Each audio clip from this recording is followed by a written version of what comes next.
వస్తారా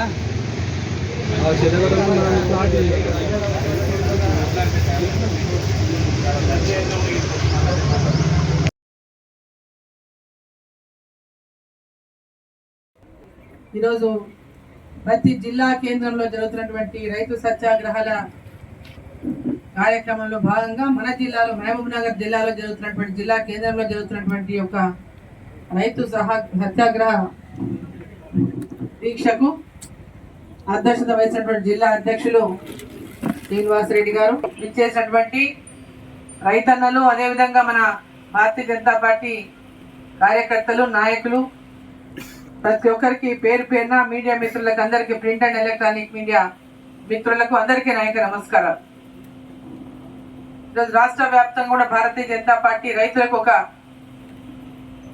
అండగా ఉండడానికి ఈ రాష్ట్ర ప్రభుత్వం ఇచ్చినటువంటి హామీలను నెరవేర్చే వరకు మీ వెంట మేము ఉంటామని సత్యాగ్రహ దీక్షను ప్రతి జిల్లా కేంద్రంలో ఇవాళ రైతులకు అండగా నిలుస్తూ చేపట్టినటువంటి దీక్షలు. ఈ యొక్క కాంగ్రెస్ ప్రభుత్వం ఎన్నికలకు ముందు, అసెంబ్లీ ఎన్నికల ముందు రైతుల కోసం అనేక హామీలు ఇచ్చింది. వాళ్ళు ఇచ్చినటువంటి 6 గ్యారంటీలో రైతులకు కూడా అనేక హామీలు ఇచ్చింది. ఈరోజు జవాబు చెప్పాలా? మీరు ఇస్తున్న 2 లక్షల రుణమాఫీ ఏమైందని రైతులందరూ ప్రశ్నిస్తున్నారు. మీరు ఇస్తానన్న 15,000 రైతు బంధు ఏమైందని రైతులందరూ ప్రశ్నిస్తూ ఉన్నారు. కౌలు రైతులకు కూడా మీరు ఇస్తాన 15,000 ఏమైందని కౌలు రైతులు ప్రశ్నిస్తూ ఉన్నారు. రైతు కూలీలు ప్రశ్నిస్తూ ఉన్నారు. 12,000 రూపాయలు రైతు కూలీలకు అని చెప్పినటువంటి మీ హామీ ఏమైందని చెప్పి వాళ్ళు ప్రశ్నిస్తూ ఉన్నారు. 2 లక్షల రుణమాఫీ కేవలం హామీకే పరిమితమైందా అని చెప్పి ప్రశ్నిస్తూ ఉన్నారు. 500 రూపాయలు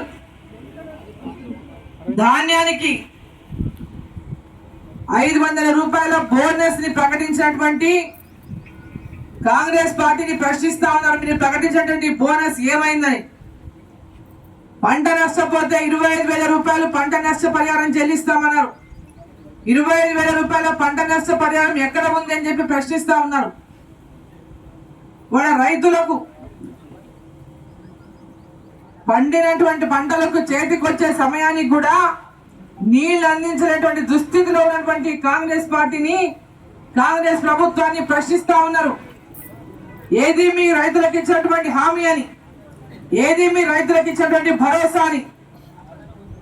రైతులని ఇవాళ పూర్తిగా ఆందోళనకు గురి చేస్తూ, మనోవేదనకు గురి చేస్తూ, రైతులకు ఇచ్చిన హామీని నిలబెట్టుకోకుండా రైతులను మోసం చేసినటువంటి ఈ కాంగ్రెస్ ప్రభుత్వాన్ని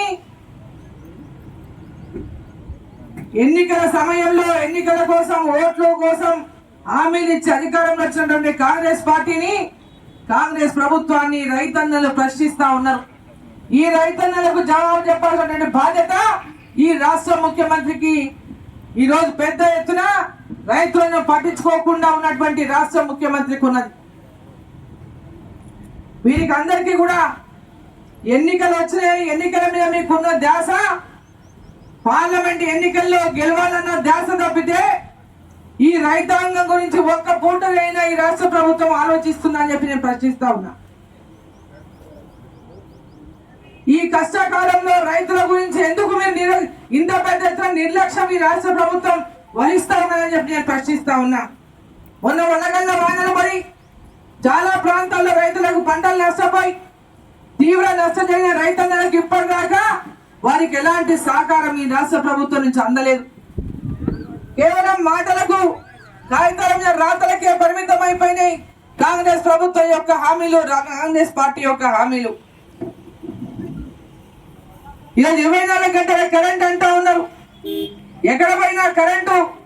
ఈరోజు గ్రామాలకు వెళ్తే రైతులు కరెంటు లేక తీవ్రమైనటువంటి లో వోల్టేజ్ సమస్య, కరెంటు సమస్యను ఎదుర్కొంటా ఉన్నారు. ఈరోజు కరెంటుకు ఎందుకు ఇప్పుడే ఇంకా ఏప్రిల్ నెలలోనే ఈ పరిస్థితి ఉంటే రాను రాను ఏం పరిస్థితి కాబోతుందో ఒకసారి మనం ఆలోచన చేయాల్సినటువంటి అవసరం ఉంది. ఈ యొక్క రాష్ట్ర ప్రభుత్వం పూర్తిగా తమ బాధ్యతల నుంచి తప్పించుకునేటటువంటి ప్రయత్నం చేస్తా ఉంది. ఈ రాష్ట్రం అప్పుల కూపంలో కూరుకొని పోయింది. ఈ రాష్ట్రం లక్షల కోట్ల అప్పులు ఉన్నాయి. ఆ అప్పులకు తిరిగి చెల్లింపులకే మాకు 65,000 కోట్లు పోతున్నాయి. ప్రజలకు ఏం చేస్తామో ఏమో లేనటువంటి ఒక రాతలు రాపించి ప్రజల లోపల వాళ్ళని అంతా కూడా డైవర్ట్ చేసేటువంటి ప్రయత్నం చేస్తూ ఉన్నాయి.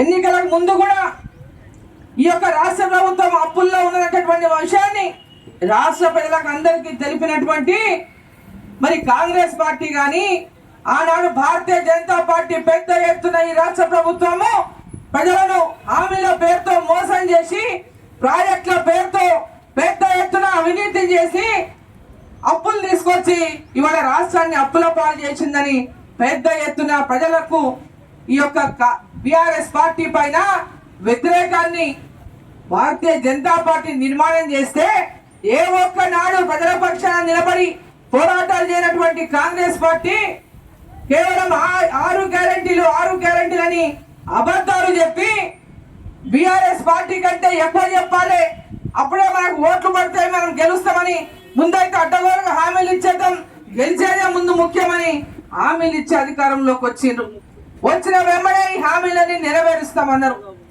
తర్వాత 100 రోజుల సమయాన్ని అడిగిండ్రు. 100 రోజుల సమయం అంటే పార్లమెంట్ ఎన్నికలు వస్తాయి, ఎన్నికల పేరు మీద మనం తప్పించుకోవచ్చు కోడ్ పేరు మీద. ఈరోజు ఈ ప్రభుత్వానికి చిత్తశుద్ధి లేదు రైతుల పైన, రైతుల యొక్క అభివృద్ధి పైన కానీ, రైతుల యొక్క కష్టాల పైన కానీ, రైతును ఆదుకునేటటువంటి విషయంలో కానీ ఈ రాష్ట్ర ప్రభుత్వానికి ఎలాంటి చిత్తశుద్ధి లేదు. కాంగ్రెస్ పార్టీ పెద్ద ఎత్తున మోసం చేసిందే తప్ప మళ్ళీ రేపు పార్లమెంట్ ఎన్నికల కోసం అనేక అబద్ధాలు చెప్పి ఈరోజు మళ్ళీ ఓట్లు వేయించుకునేటటువంటి ఒక తాపత్రయంతో